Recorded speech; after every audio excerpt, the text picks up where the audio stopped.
In this section, we'll be looking at division on a number line. Division is often the hardest of the four operations, and research shows that children who are taught a standard algorithm too soon can get confused and have little understanding of what is actually involved when dividing. I'm going to show you how we use a number line to help children understand division.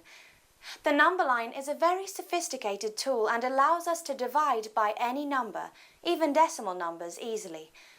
We start with a simple calculation, but encourage children to think about what the question is asking us.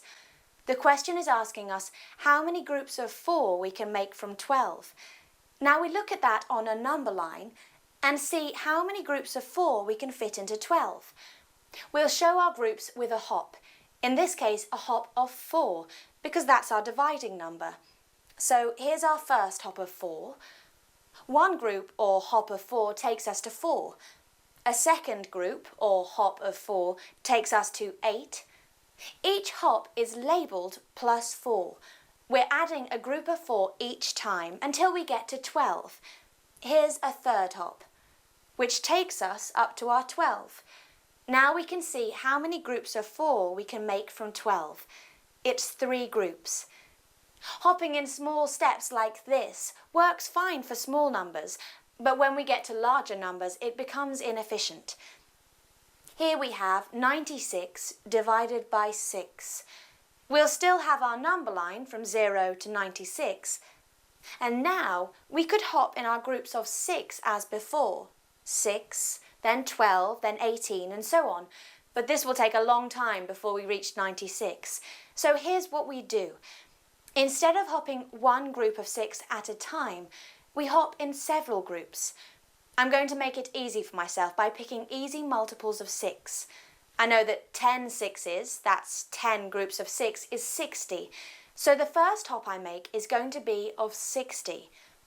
Above my hopping arrow, I'm going to write how many groups of 6 I've hopped. In this case, 10. Another hop of 10 groups of 6 would mean adding another 60. That would take us to 120, which is overshooting our target number. So I'll pick another easy multiple of 6. I'll pick 5 this time. Having done 10 hops to get 5 hops, we can just halve it. So half of 60 is 30. And I label it 6 multiplied by 5. Now we're up to 90.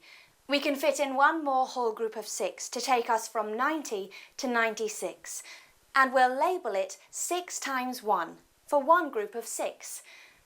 As before, we add up how many hops or groups of 6 there are, this time by looking at our multiplying numbers. So we have 10 groups, and 5 groups, and 1 group, making 16 groups of 6 altogether. Our final answer to 96 divided by 6 is 16. This method also works very well when the calculation will lead to a remainder. Here we have 121 divided by 7. So in other words, how many groups of 7 can we make from 121? We draw the number line and we'll do the same as before. We'll make a hop of several groups to start with. Remember to start with an easy multiple. Now let's start again with 10 times our number. So that's 10 lots of 7. 10 groups of 7 comes to 70.